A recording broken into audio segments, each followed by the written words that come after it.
और आज उसमें हम पढ़ने जा रहे हैं molecular ion and relative atomic mass. आइए हम मोलेकुलर आयन से आगाज करते हैं। स्टूडेंट, इस टॉपिक में जो जो चीजें हम डिस्कस करने जा रहे हैं उसमें मैं आपको इसकी डेफिनेशन समझाऊंगा अलॉन्ग विद एग्जांपल्स। फिर हम इसकी टाइप्स पढ़ेंगे। Molecular ions are of two types. फिर हम इसकी ना फॉर्मेशन पढ़ेंगे और इसके बाद इसकी एप्लीकेशन। स्टूडेंट, ये जो क्वेश्चन है ना, ये जो टॉपिक मोलेकुलर, ये आमतौर पर एग्जाम में या तो शॉर्ट आंसर क्वेश्चन के तौर पर आता है या इसमें से कोई ना कोई वो एमसीक्यू ले लेते हैं। तो एग्जामिनेशन पॉइंट ऑफ व्यू से आप इसको शॉर्ट आंसर क्वेश्चन और एमसीक्यू के लिहाज से प्रिपेयर करेंगे। डेफिनेशन की तरफ आने से पहले मैं आपको कुछ बुनियादी चीजें बताना चाह रहा हूं। लास्ट टॉपिक में हमने पढ़ा कि अगर किसी एटम में से लॉस और गेन ऑफ इलेक्ट्रॉन होता है तो हमारे पास आयन बनता है। और हमने पढ़ा था कि लॉस ऑफ इलेक्ट्रॉन से कैटाइन बनता है और गेन ऑफ इलेक्ट्रॉन से एनाइन बनता है। तो एटम से आपने आयन बनाए, ये लास्ट लेक्चर था हमारा। अब हमारे पास आ गया मॉलिक्यूल। अगर किसी मॉलिक्यूल में से लॉस ऑफ इलेक्ट्रॉन या गेन ऑफ इलेक्ट्रॉन होता है तो हमारे पास मोलेकुलर आयन बनते हैं। तो पहली बात जो आपने ध्यान में रखनी है, तो मोलेकुलर आयन फॉर्मेशन के लिए you must have a molecule. Molecular ion भी इन आयन्स की तरह दो तरह के होंगे, cationic molecular ion, anionic molecular ion. मैं मजीद एक एग्जांपल से आपको बात समझाने जा रहा हूं। मेरे पास ना CH4 is a molecule of methane. जब आप CH4 के मॉलिक्यूल में से एक इलेक्ट्रॉन का लॉस करवाते हैं, आपके पास आता है CH4+1। वो आयन जो मॉलिक्यूल में से लॉस ऑफ इलेक्ट्रॉन या गेन ऑफ इलेक्ट्रॉन से बने, that ion is called molecular ion. Similarly, अगर आपके पास ऑक्सीजन का मॉलिक्यूल है O2, आप इसमें एक इलेक्ट्रॉन ऐड करें, यू विल गेट O2-1। तो ये O2-1 ये भी मोलेकुलर आयन है क्योंकि ये एक मॉलिक्यूल में गेन ऑफ इलेक्ट्रॉन से बना। इन्हीं दो बातों को बुनियाद बनाकर आप मोलेकुलर आयन की डेफिनेशन कर सकते हैं। डेफिनेशन में those ions which are formed by the loss or gain of electron or electrons by a molecule of a compound are called molecular ion. Examples मैंने आपको बता दी, CH4+, O2-1, O2-2, NO and many more. अब आए types of molecular ion. Student, molecular ion are of two types. Number one, cationic molecular ion, and number two, anionic molecular ion.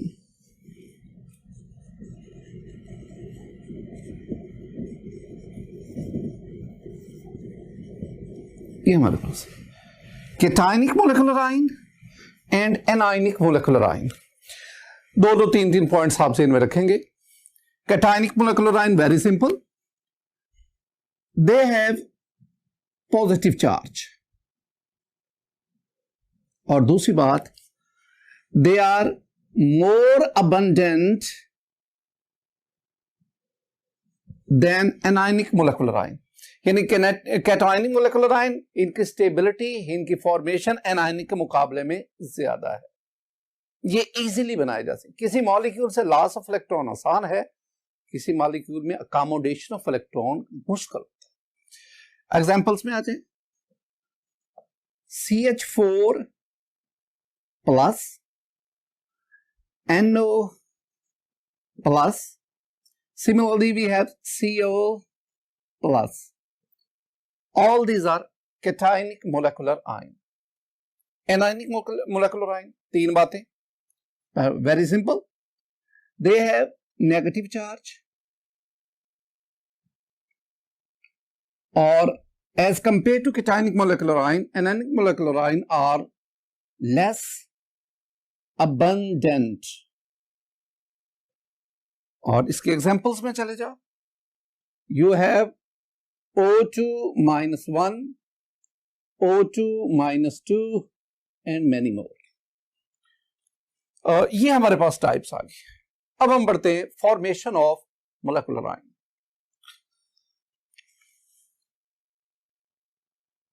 Student formation में ना एक मैं sentence लिखता हूं, फिर हम उसको एनिमेशन फॉर्म में, वीडियो फॉर्म में देखते हैं। Molecular ions can be generated by passing high energy electron beam as alpha particles or X-rays through a gas। यानी आपने गैसियस सैंपल लेना है, उसमें से हाई एनर्जी इलेक्ट्रॉन बीम पास करें, वो हाई एनर्जी इलेक्ट्रॉन बीम या उसमें एडिशन ऑफ इलेक्ट्रॉन कर देगी या लॉस ऑफ इलेक्ट्रॉन करेगी, और इस तरह उस गैसियस सैंपल के मॉलिक्यूल मोलेकुलर आयन में कन्वर्ट हो जाएंगे। आइए जरा इसको देखते हैं। स्टूडेंट मेरे पास ये एक वीडियो है, आप इसमें देख सकते हैं कि किस तरह ये हाई एनर्जी इलेक्ट्रॉन बीम, जो ऊपर से नीचे इलेक्ट्रॉन, ये high energy, very fast moving, having high kinetic energy, इसमें से ये हम गैसियस सैंपल पास करवा रहे हैं। तो जब ये गैसियस सैंपल इलेक्ट्रॉन बीम के नीचे से पास करेगा तो ये इलेक्ट्रॉन बीम इसमें से इलेक्ट्रॉन को नॉकआउट करेगी, और यूं मेरे पास ये कैटायनिक मोलेकुलर आयन बने।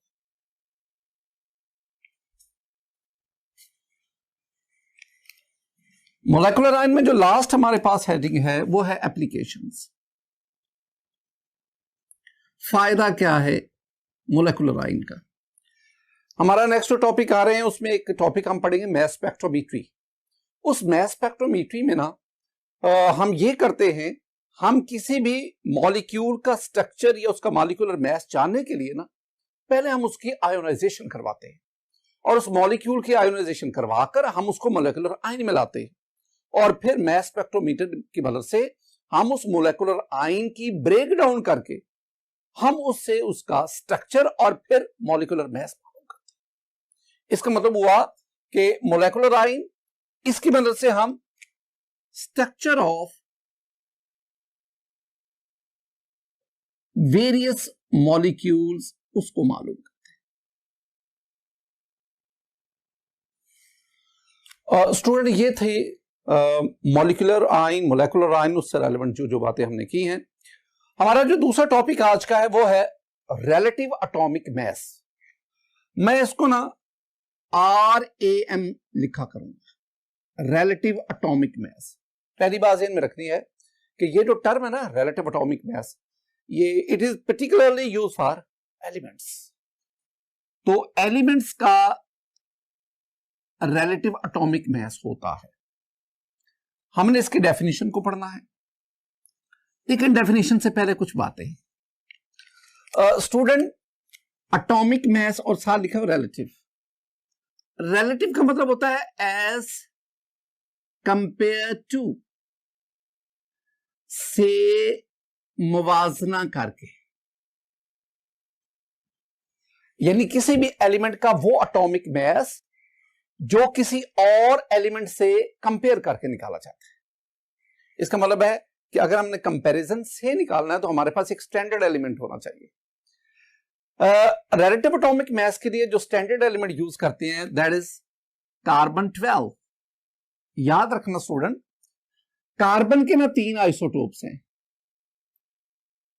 एक C612, C613, C614।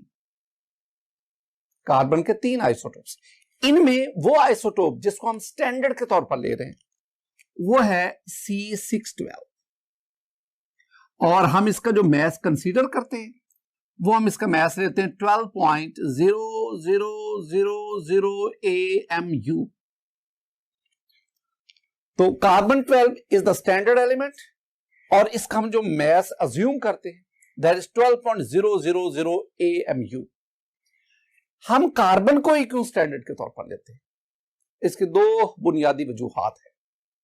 एक तो ये ध्यान में रखो कि all organic compounds have carbon as an essential element, और ऑर्गेनिक कंपाउंड की तादाद जो है वो लाखों करोड़ों में। इसका मतलब है C12 is most abundantly existing element, तकरीबन ये ज्यादा पाया जाता है।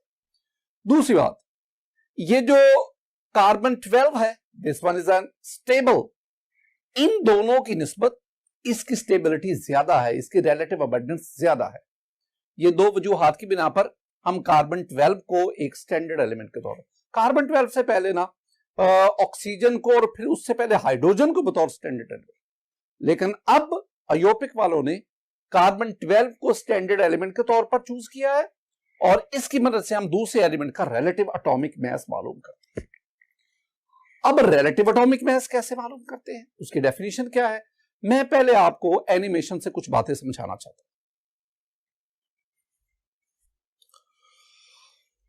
स्टूडेंट, मेरे पास ये एक स्केल है, आपको समझाने के लिए हमने ये स्केल बनाया है।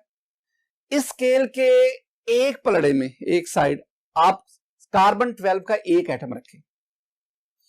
अब जिस एलिमेंट का एटॉमिक मास जानना चाहते हैं आप उसका एक एटम लेकर इसको दूसरे पलड़े में रखें। सपोज मैं मैग्नीशियम का रिलेटिव एटॉमिक मास जानना चाहता हूं तो मैं मैग्नीशियम का एक एटम लूंगा और उसको कार्बन 12 के एक एटम के साथ उसके मास को कंपेयर करूंगा। ये देखिए, अब ना मैग्नीशियम के एक एटम का मास कार्बन 12 से ज्यादा है। हाउ मच टाइम, कितना ज्यादा है? इसके लिए ना मैं एक और ये कार्बन 12 का एटम रखता हूं। अब इनका यानी 2 कार्बन 12 एटम्स का मास एक मैग्नीशियम एटम के बराबर है। तो इसका मतलब हुआ कि magnesium atom is twice heavier than a carbon atom. अगर कार्बन का हमने मास 12 लिया है तो ये उससे ट्वाइस हैवियर है, तो इसका मतलब है कि हम इसको 2 से मल्टीप्लाई करेंगे, यूं मेरे पास मैग्नीशियम का रिलेटिव एटॉमिक मास आ गया 24। इसी तरह पीरियोडिक टेबल में जितने भी एलिमेंट्स हैं उनका रैम रिलेटिव एटॉमिक मास लेने के लिए आप उनको कार्बन 12 से कंपेयर करते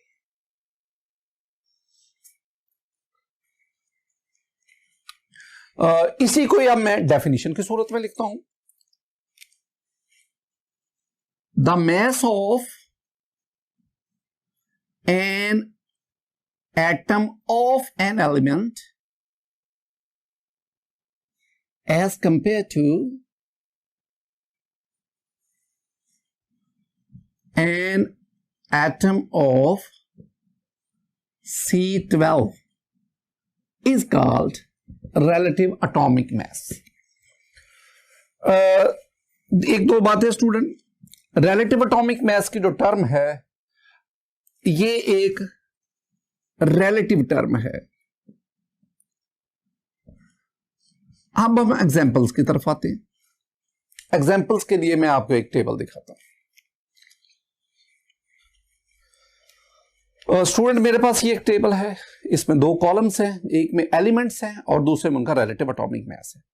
यहां जो रिलेटिव एटॉमिक मास का यूनिट हम ले रहे हैं वो AMU है, एटॉमिक मास यूनिट। अब इसमें देखें, पहला जो एलिमेंट मेरे पास है वो हाइड्रोजन है और उसका रिलेटिव एटॉमिक मास 1.008 AMU। दूसरा जो एलिमेंट मेरे पास है वो है ऑक्सीजन, और इसका relative atomic mass 15.9994 AMU. We have another example. We have the element neon, and the relative atomic mass of neon is 20.1797. You have another examples also.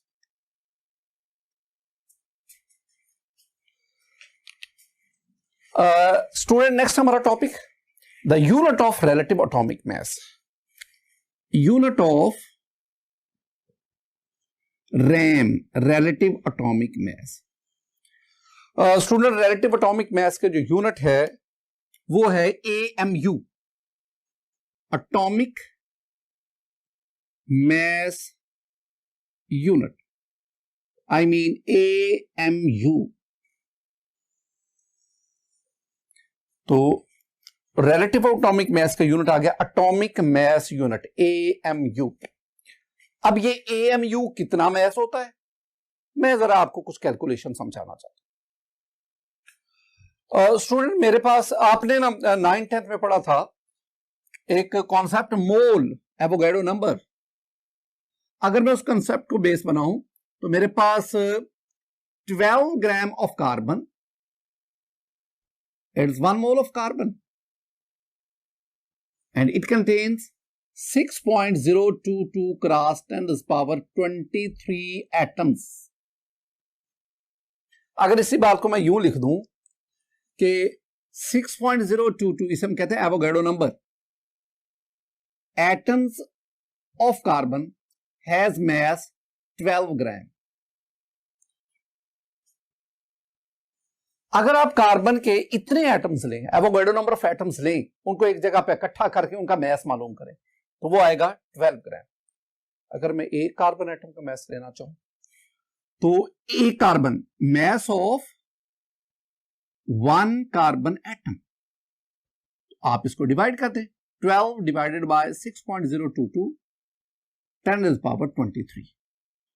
तो answer आपके पास आएगा 1.99 cross 10 to the power -23 gram.